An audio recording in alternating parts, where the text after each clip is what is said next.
Hello and welcome to this masterclass hosted by Just Like Us, the School Diversity Week 2021. School Diversity Week is an event created by Just Like Us to celebrate diversity, LGBT+ representation within schools in the UK. In a few moments, I'll be introducing our guest speaker for today, Natasha Devin, who will be speaking on the question, how do I campaign effectively? She'll also participate in a Q&A where she'll be answering lots of your questions. But before we get started, I'll take a moment to speak about safeguarding. Staying safe online is really important at all times, and School Diversity Week is no exception. So we're providing a link below to some information that will help you do just that. Now, I'm so excited to introduce our Masterclass speaker for today. She's an incredible campaigner, author and broadcaster, pioneering change surrounding mental health and body image. She launched the Where's Your Head At campaign in 2018 alongside Bauer Media, calling for equal treatment of mental and physical health in the workplace.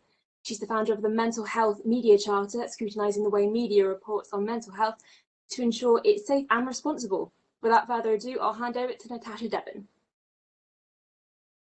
Thanks, Alexa, and hi everyone. So as Alexa said, there were some questions that you sent through that I'm going to be answering in just a moment. But before I do that, I thought I would introduce myself, tell you a little bit about my background and how I got into campaigning, and some of the things that I learned along the way that allowed me to understand what effective campaigning looks like.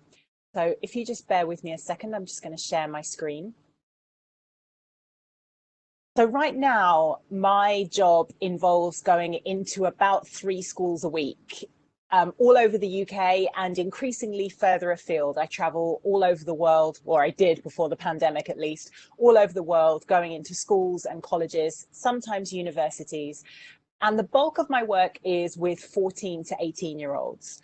And when I'm in those schools and colleges, I deliver talks, but I also conduct research in the form of focus groups with young people.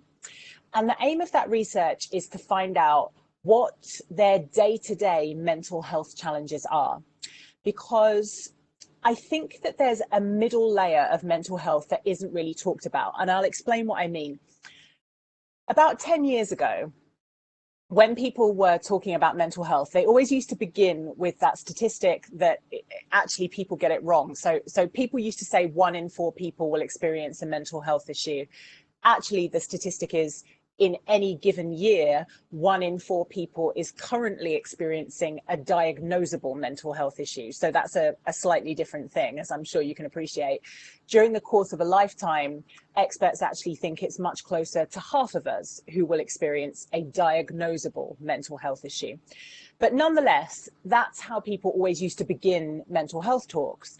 And whilst I think their aim was to convey how prevalent these types of issues are, what it in fact did was it made it seem like mental health is a conversation that's only relevant for a quarter of the population.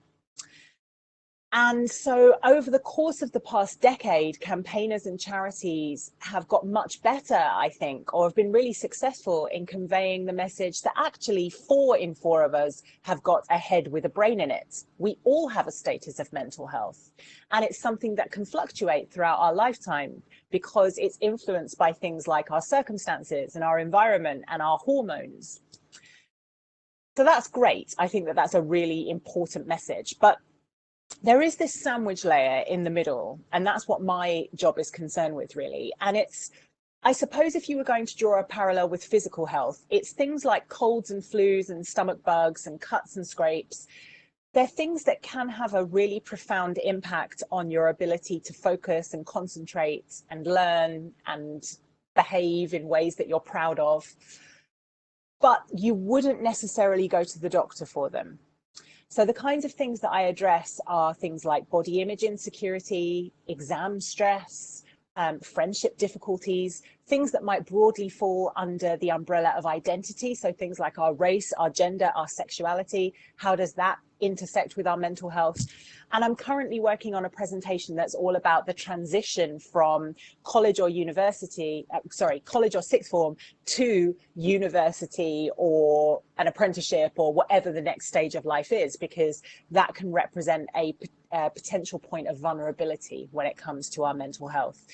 Now, I want to say right from the outset that I work with a team of experts because I'm not a doctor of anything. I do have some basic qualifications in mental health, but I'm really keen that all of the evidence and research that I'm drawing on is good, it's good science, that it's in keeping with the latest findings, and all of my presentations are peer reviewed. And the reason that I'm telling you that is because, having just lived through a pandemic and continuing to live through a pandemic, it's just driven home to me how important it is when we're talking about something that is as precious and precarious as health, that we get our science right and that it's in keeping with expert data. I've always been really hot on that, but this year has made me extra concerned with that. My job is, I suppose, to translate the science and the research into something that's hopefully relevant and engaging for teenagers. And I've been doing that now. It will be 13 years in September. I've been doing it since 2008. And the reason that I chose to do this is because of my own experience. So I have a diagnosis of an anxiety disorder. And when I look back on my life with the knowledge that I have now, I realized that I've had symptoms of panic attacks and anxiety since I was 10. But I was 10 in 1991, which was a radically different era when people didn't really discuss mental health or recognize it in the way that they do today. So my symptoms were misdiagnosed. My doctor thought I had asthma, then allergies, and we tried various things. And when they didn't work, I was just left to muddle through. And I did have mental health education at school. I'm very lucky in that regard because a lot of people my age didn't. But what it consisted of was people who would come in and they'd do an assembly and they'd spend an hour sharing their experiences of very severe mental illness. Things like we had a woman who came in who'd almost died of anorexia. We had another guy who had drug and alcohol addiction issues, and he'd been homeless for a while because of those. And they were really interesting and engaging speakers. And I'm really glad that they came in because that's certainly part of the mental health conversation. But what we didn't do was we didn't apply those assemblies to ourselves because we hadn't been through anything like that yet. And we didn't think we would. So after I realized, oh, I do have mental health issues, I thought, how can we make this conversation a little bit more universal? Because when they happened to me, or when I realized that they were happening to me, I was taken by surprise. And that's where the whole idea for the work that I do in schools came from. Now, I should say that there are reasons why my anxiety disorder started. And like everything, it's complex, but I have boiled it down really to two events that happened when I was about 10 years old. The first thing that happened was my brother Joe was born, and he was 4 months premature, which is really, really early. There was a very, very small chance that he was going to survive. But as you can see from the picture on the right of me and my brothers, he's on the right-hand side of the picture. He did survive, and he's very healthy now. He's a miracle, really. But because he was so early, he arrived just 10 months after my other brother, Ethan, who's there on the left. So I had been an only child for a really long time. I'm quite a lot older than my brothers. I'm 8 years older than them. And my parents have been trying for a sibling for me for quite a while. And then all of a sudden, I've got two brothers. And it was a gear shift. It was a gear shift that I loved in many ways. I loved being an older sister immediately, and I still do. But it was a real disruption to everything, because I'd gone from being an only child to having two siblings, one of whom was very, very poorly, very close together in age, took up all of my parents' time and attention and energy. So I felt quite lonely, I suppose, at that time. And the other thing that happened when I was 10 was my cousin, Chloe, died of cancer in the same hospital where Joe was born. So there was a period of time there where I just felt like I was living at Adam Brooks Hospital in Cambridge, where both of these events took place. And Chloe and I were really close, but she wasn't my sister. And Chloe has a sister. And I guess I felt not entitled to fall apart over that, particularly as I'm the oldest out of my siblings. I'm the oldest out of all of my cousins. And I felt like I have to hold it together because there's so much going on right now. There's so many adults in my life that are in distress. I don't want to add to their burden.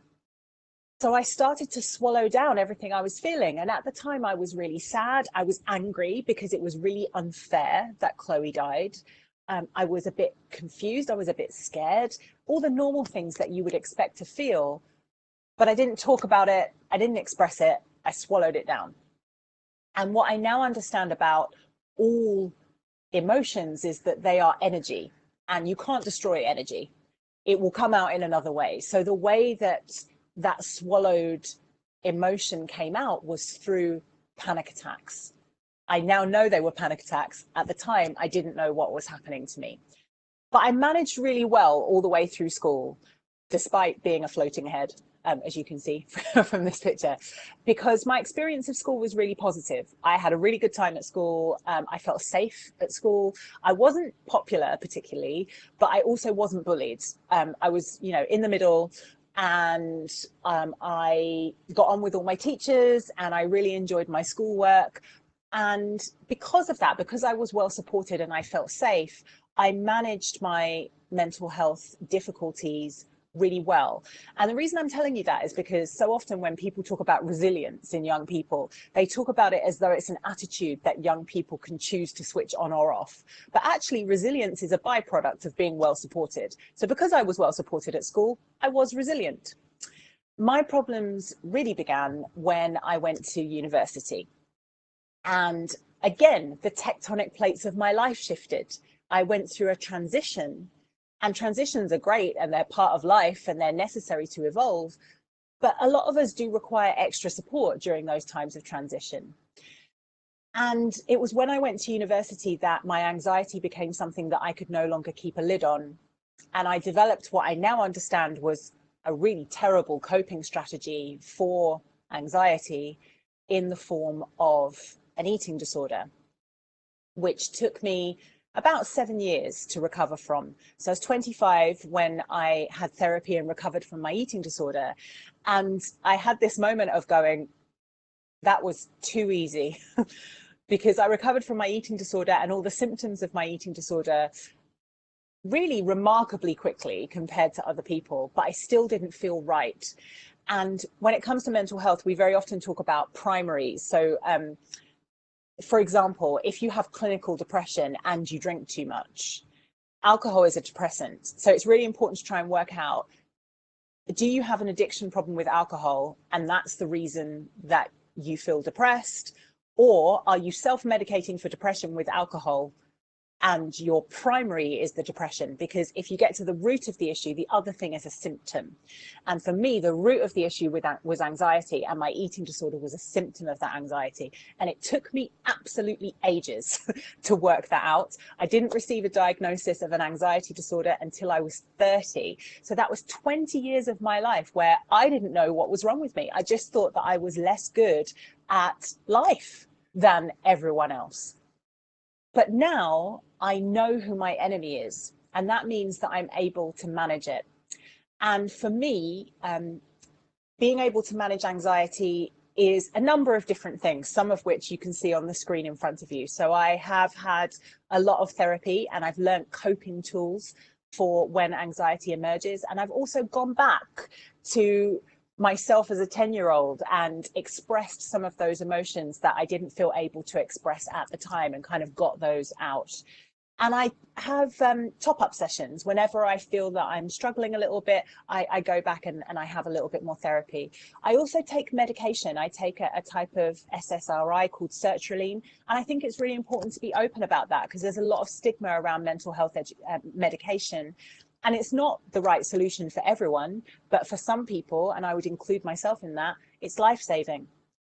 I also have found physical activity, doing regular physical activity, I do running and yoga, to be really important in managing my symptoms.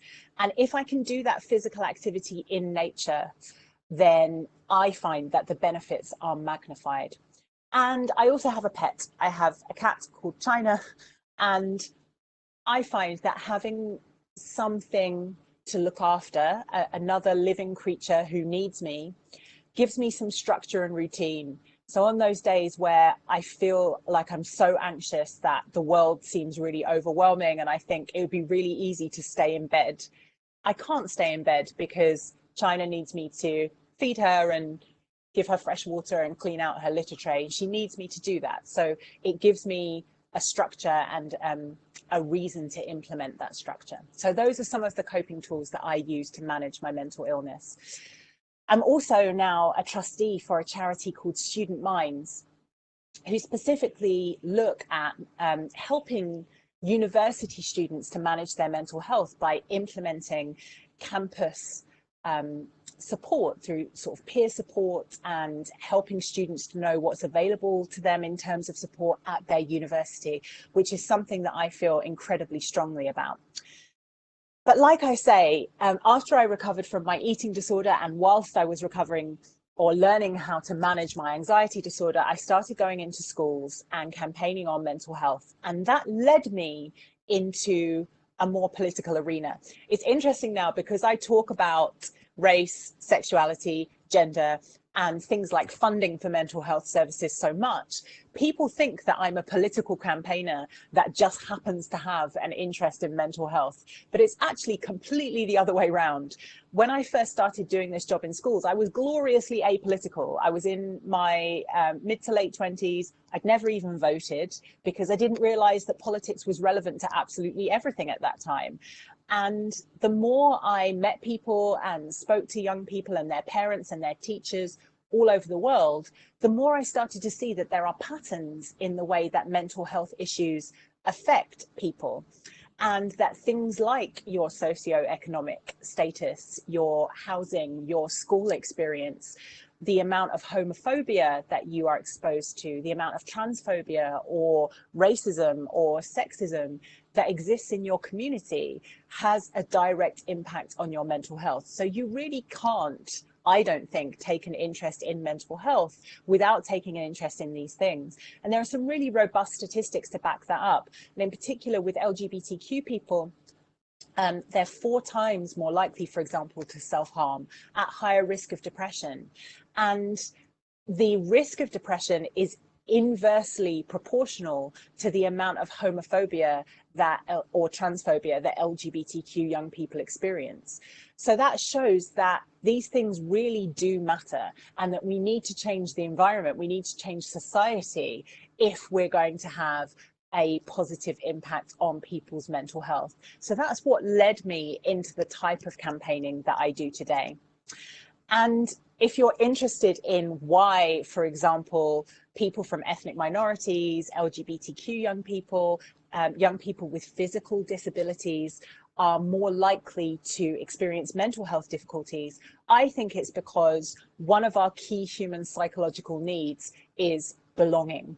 And if you don't feel that you belong when you're growing up, that can potentially put you into psychological crisis. So it's really important that we create environments and communities where people who fall outside of whatever is considered normal, and I never know what that means because I don't know any normal people, but I'm sure they must exist, but people who fall out of what is deemed to be normal by society feel not only that they are tolerated. I mean, this word tolerance really bugs me because we shouldn't be tolerating each other. We should be actively acknowledging, welcoming, and celebrating each other to foster that sense of belonging, which in turn has a really positive impact on our mental health.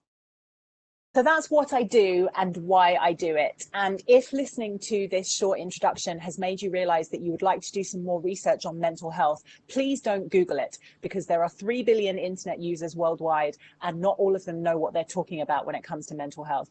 And there's just so much disinformation out there. I have created on my website, natashadevin.com, a page called Advice and Support. It's not sponsored in any way. I don't get anything out of it. It's just a safe place that you can go and know that you can trust what you find. There's about 15, I think, different organizations on there, and you just click on their website and it takes you straight through to there. This is an example of some of the organizations that are on there. I would particularly recommend for young people The Mix. The Mix is an awesome charity. They create all of their content in partnership with young people, and I think that that really shows, because it's super relevant, everything that you will find on their website. So I really hope that you found that little introduction useful and interesting. I'm going to stop sharing my screen now and answer the questions that you submitted to me earlier. Wow, that was really brilliant. Thank you so much for that. That was so insightful, and those look like some really good resources that I think a lot of people are going to want to check out. So yeah, those questions, I hope you're ready. We've got quite a few for you. We've got, they're all from school students. So if you don't mind, I'll fire away. So our first question is, does it make a difference to take part in campaigns on social media, like when people post a black square to support hashtag Black Lives Matter? That's a really good question. And I think it very much depends on how you do things like that. So it's worth taking the time to establish how to do these types of things properly. So I wouldn't say that it makes a difference just posting a black square. But if you post a black square and say, the reason that I'm posting this is because I'm going to take today to research maybe some grassroots campaigns that are helping to fight racism, some books that are going to educate me about racism and the forms it takes and how I can be an ally, and maybe some online influencers and educators that are going to keep me informed about those issues. And afterwards, I'm going to share that with the people who follow me. So I'm then magnifying that message and saying, I found this resource really useful and I've donated to this charity, etc., etc. Then I think it becomes a really useful thing. But unfortunately, what happened with the black square thing is people just posted the black square as if to say, look at me, I'm not racist. How awesome am I? And they kind of did it for the clout and the likes. It was meant to be an opportunity for education and reflection. So I would say, you know, those types of things can be really powerful, but only if they're done in the right way. That's some really good advice. So you need that context, you need to take it to the next level of being respectful and informed. That definitely taught me something about what that was all about. So thank you for that. Okay, our next question is, what do I do if I really care about making a difference, but I feel exhausted and burnt out by campaigning? So this is something that I had to learn really early on, that it's a bit like when you're on an aeroplane and they say you must put on your own mask first before assisting others. If you are burnt out, if your mental health is suffering, you're not in a position to help anyone. So your first priority must always be to yourself. And actually, I had to learn a visualization technique, which I still use today, where when I'm leaving a school or college and I close the door, I imagine closing the door on all of the problems that people have shared with me, all of the stories that I've heard, all of the people that I might be worried about who go to that school or college, because I know that I've given them the best advice that I can. I've pointed them in the direction of where they can seek more support. That's all I can do.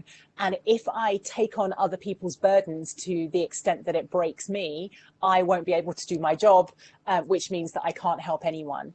So I understand being really passionate about changing the world, but the self-care must always come first, and boundaries have to be at the core of absolutely everything. So if you feel burnt out, don't feel guilty about taking some time to rest and restore, and then you'll come back stronger than ever.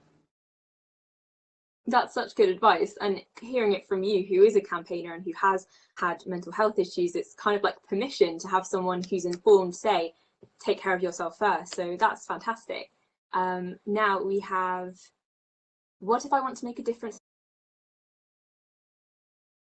at school campaign? That's a really interesting question. So what I would do is I would get together with some other people in your school who want to see this change made. If possible, a member of staff, because remember that not all teachers feel the same way. So you might have got a no from your form tutor or from your head of year, but that doesn't mean that there's not going to be probably your head of PSHE or another member of staff who thinks that there's something in what you're trying to do and can advise you on doing it in a way that kind of works with the culture of your school. So I would get together a group of you that feel really strongly about this issue. Make sure that you have some really robust evidence for the problem, but also try and root it in stories. So what I find is you need both. You need some stories that you can anonymize if people aren't willing to share them about how this is actually affecting people in school, and also try and link it to their educational outcomes as well. That's what I find schools are much more open to listening about things if you say, and this affects people's ability to learn and study as well. But also have some statistics about how many young people in your area or in the UK this is also affecting, how much of a problem this is, and then have a really clear idea of the change that you want to see. Because, you know, I have been in staff rooms in schools where there's literally been a queue of young people outside going like, I've got a petition on this and we want justice for this, and etc., etc.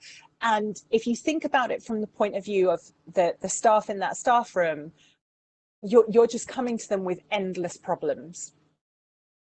And people are much more receptive, I find, if you say, and this is the solution we've thought of, and this is how we think it could happen, and paint a picture for them of what that change would look like. And you'll probably find that that dialogue goes a lot better.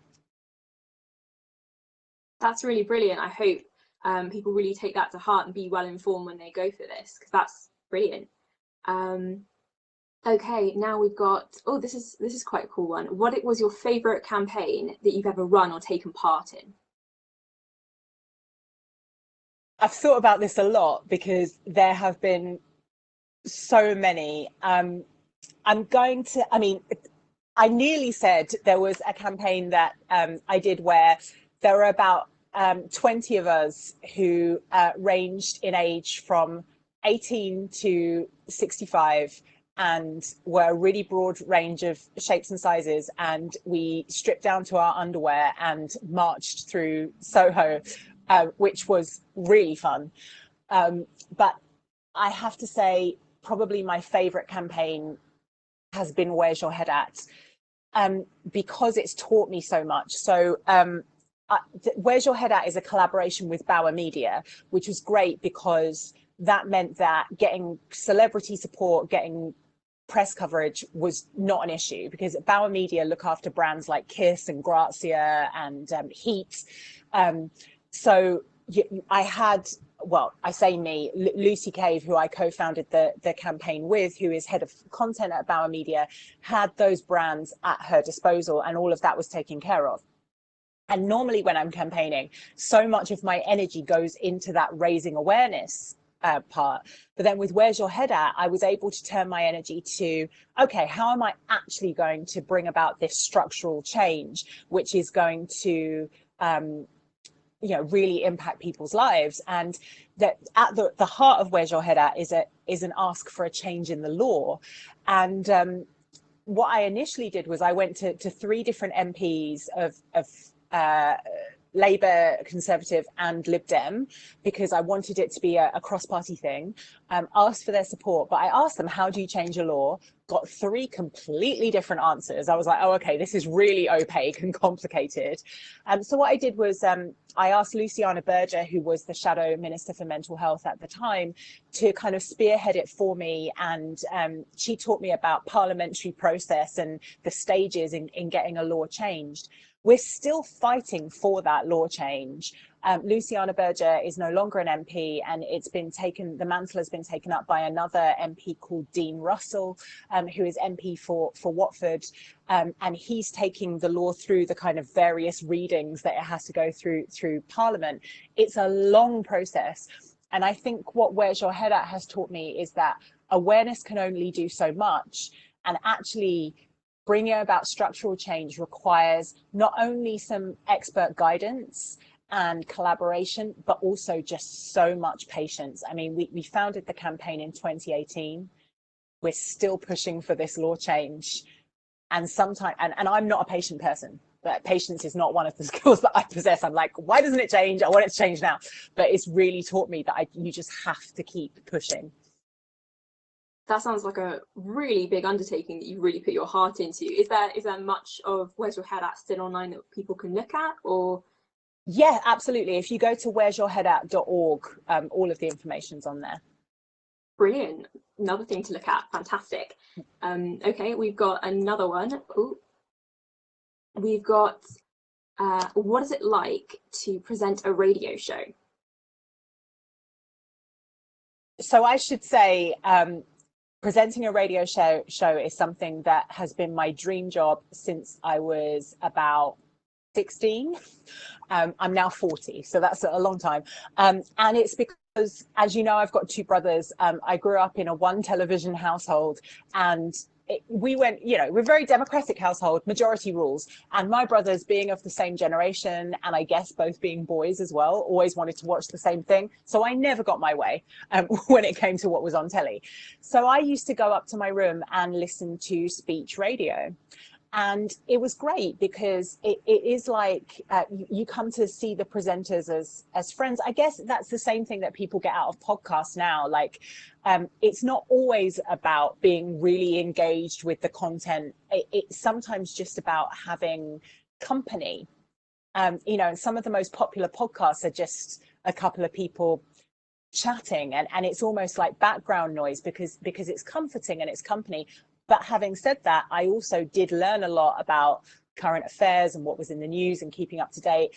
And so it came to be like a bit of a running joke. In sixth form, one of my teachers said, you begin every sentence with "last night on the radio," because I just found it really interesting, the conversations that people were having.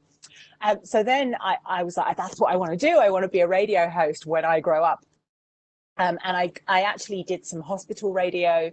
Then I was like, well, I had really bad mental health difficulties at uni, as you know, and through most of my 20s, and that kind of fell by the wayside. And then by the time I was kind of back on the map, I thought, how do you get a job in radio? I just didn't know how to do that. So it was a really long time. I had to go through a lot of training and sort of learning how to be a radio presenter before I actually got the job at LBC. But I was already, James O'Brien on LBC is one of my heroes. I'd been listening to him for about 7 years before I got the job. So for me, it really was like a dream come true. In my head, there's music playing. It's like something out of a film. It's, it's like my origin story. And finally, I've got here to present a radio show. So I want to preface everything I'm about to say with that, because I appreciate it's not everybody's dream job, but I absolutely love it. Not just the 2 hours a week that I spend presenting my show, but also that I spend most of that day in the newsroom with the producers who are all, really awesome people, learning about how radio shows are made. But not only that, a lot of the global brands kind of sit together, so you get to see what the newsreaders do, and it's just a really buzzy environment to be in. And there's breaking news, and there's screens, and there's all this information coming at you, and I just find it really super exciting being in that environment. I kind of, it's weird having an anxiety disorder, because things that should stress me out don't, and then things that other people find easy, I find really stressful. So I have no issue with presenting a radio show on a national station. I have no issue with going to Parliament and telling off politicians or public speaking. I'm really good at all of those things. Things that I find stressful are things like making small talk, being in enclosed spaces, leaving the house some days. So my brain is kind of back to front to the way that most people's brains are. I love that you used your origin story. And by the way, thank you for sharing your story and what you've been through and how you've grown through what you've been through. I'm sure everyone will relate to some of it, as you said, that everyone kind of goes through something. But you made that sound like such a brilliant experience. And for you now to be giving that same kind of friendship through listening to other people that you may have got, that's really inspirational. And you made that sound really fun. I think a lot of people would appreciate that. So we've got a couple more for you. We've got, what would you say to any young person who has had a tough time in lockdown? So I'm trying to flip the narrative a little bit for young people, because of course you've had a tough time. Of course you have. Not only are we living through something that's really traumatic and difficult, it's also, I know people keep using this word and it's really annoying, but it's unprecedented. And the reason that it matters that it's unprecedented is because usually when you're going through something, there is an adult that has also been through it that you can talk to, that you can say, well, what did you do when this happened to you when you were a teenager? There is an adult of some description. It might not be your parents, but someone around that you can defer to for that advice. But in a pandemic, there's no one alive now that has lived through a pandemic before. So we're all just going, I don't know we're all just kind of feeling in the dark, and that's terrifying. And it's entirely normal that you would have had a tough time. And I completely get that. But I also think that this whole narrative around, oh, young people have to catch up because they've missed out on so much learning and they're a lost generation, I don't think it's helpful for people's motivation. And I also don't think it's 100% true, because what I would invite you to ask yourself is to look back on the past year or so and ask yourself what you've survived that you wouldn't have known that you could have survived a year ago, and what that's taught you, and how those skills are transferable. Like, motivating yourself to work from home is really difficult. When I'm not in schools, I work from home, and it took me ages to learn how to pace myself, how to not get distracted, how to get into the zone, what time of day I'm at my most productive, you know, to work with my natural rhythms, all that kind of stuff. And all the evidence shows that by the time people who are currently at school enter the job market, it is more likely that they will be working at least part-time from home. That's what the future of employment looks like. So that's a really valuable skill that you've managed to lock down now, or at least learn a little bit more about now, that you will probably be able to apply to the future. You know, learning what stress and anxiety looks like in you, because while stress and anxiety are universal, they manifest very differently in different people. So learning about your stress response and what your default coping mechanisms are, and whether there's any room for improvement there, that's probably the most important skill any human being can learn. So I would invite you to reflect on what you've learned and give yourself a bit of a pat on the back, because actually, you know, just getting this far is an achievement in of itself. And I really hated at the beginning of the pandemic when people were like, well, Shakespeare wrote The Tempest during a plague and he was in lockdown. And it's a bit like when people say, oh, you've got as many hours in your day as Beyonce, and you think, I think it was Joe Lycett who said, well, I haven't got the resources though, have I? You know, sometimes just getting through the day is an achievement, and that needs to be recognized, I think. I love that answer. Credit where credit is due. And unprecedented is a great word, and I'm glad that you used it, because, you know, like you said, there's nobody to ask. I really loved that answer. And then we do have one final question. I hope you're ready for it. Do you think education is moving in the right direction when it comes to looking after students' mental health, or LGBT plus students? I'm always a bit wary of talking about directions, because progress is not a linear process. And so you can have a kind of a victory in one area and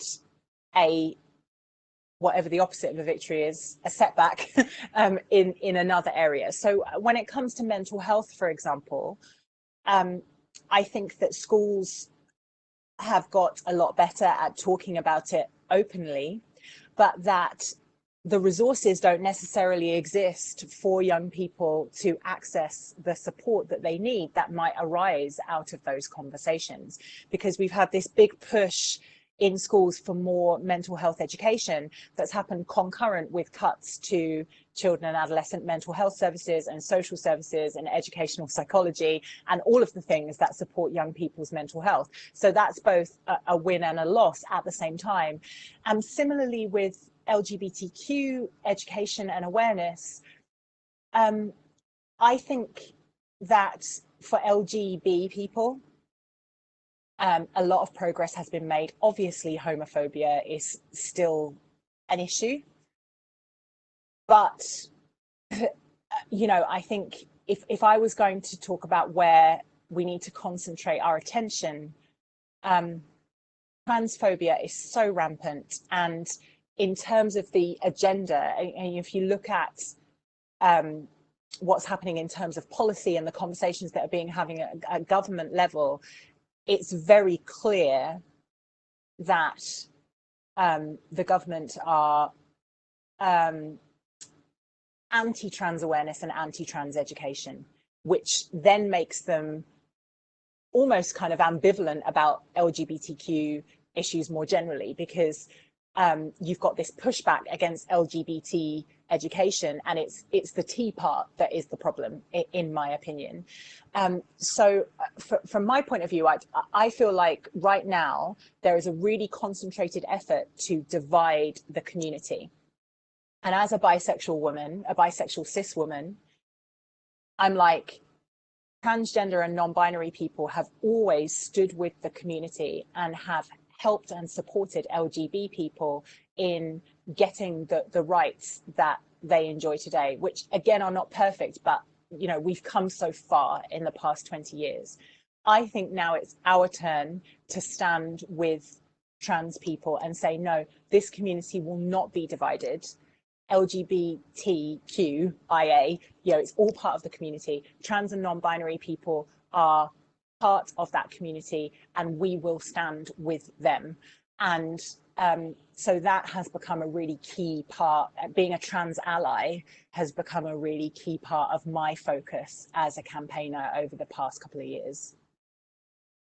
That was really beautifully said. And as well how you said about how the direction is not linear, progress is not linear. While the LGB we've enjoyed more, we need to not break apart now. I really, really love the way you said that. I kind of just broke that down a little bit, but what you just said was excellent. And I'm really glad that everyone on this masterclass watching today will take that as the final question that you've answered and go away thinking about that. And like I said, that was our final one. Thank you so much for answering all those questions. And for that really insightful presentation you gave at the beginning. I think you've given us all a really good amount to think about. And yeah, thank you for doing this brilliant masterclass for us. Unfortunately, this masterclass is now coming to an end, but please do have a look for all the other amazing masterclasses happening this School Diversity Week. You can do that by going to www.justlikeus.org/masterclasses. And we do have some more online safety resources on the website as well, so do make sure you check those out. And if you'd like to see more about our amazing masterclass speaker today, Natasha Devin, you can look for her at _Natasha Devin on Twitter and I believe Instagram as well. So do just check those out, and thank you so much for watching this masterclass, and have a brilliant School Diversity Week.